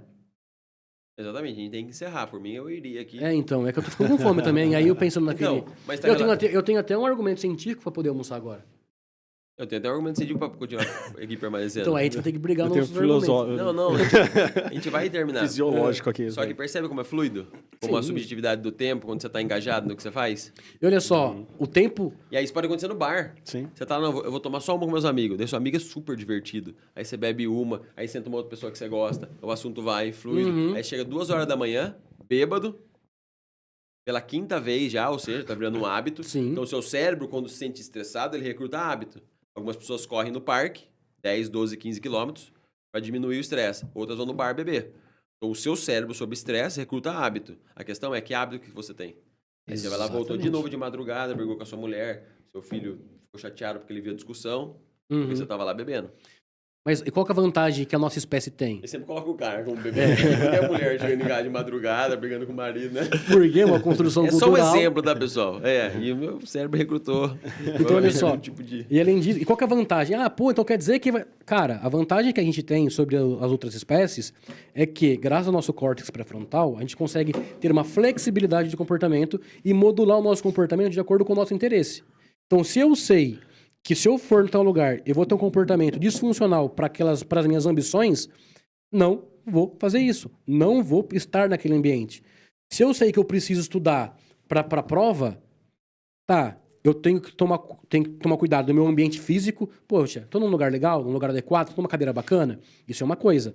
Eu dormi bem? Eu me alimentei bem? Eu tô saciado?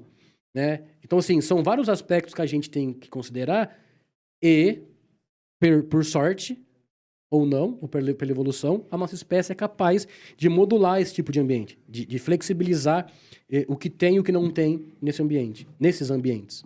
Sim. Aí você tem 2 amigos, ó. É o Fabrício e o André. O Fabrício gosta de beber, o André gosta de correr. Eu tô com uma vontade enorme de começar a correr. Eu vou me relacionar mais com o Fabrício ou com o André? Eu posso tentar fazer com que o Fabrício comece a correr junto comigo e com o André, só que se a força que eu exerço sobre o Fabrício for maior do que a força que o Fabrício exerce sobre mim, é mais provável que eu venha aderir ao comportamento do Fabrício de beber do que do André de correr. Então, quando eu estiver em casa, no momento em que meu córtex pré-frontal assume o controle, eu posso estipular para mim mesmo: pare de andar com o Fabrício. Comece a andar mais com o André. E de vez em quando, talvez você vá lá e testa se o Fabrício vale a pena a convivência com ele ou não. Então, se você não consegue mudar o ambiente que você está inserido, mude de ambiente. É a dica. Exactly. Maravilhoso. Beleza? Acho que é isso. E Então. esse tempo todo escrevendo aqui, ó, e tava em branco. É isso aí, pessoal. Muito obrigado para você que ficou até aqui. Tem alguma dica, algum conteúdo que você gostaria que a gente falasse? Seja cauteloso, aí. hein? Lembra da professora? Cauteloso. Eu não concordo com você, mas seja cauteloso. Tem várias opções para falar. Fale diferente. A gente já falou sobre isso, né? Então, muito obrigado pela audiência de todos. Muito obrigado pelo tempo desprendido por assistir a gente. E até o próximo. Valeu, abraço. Falou, tchau, tchau. Falou, valeu.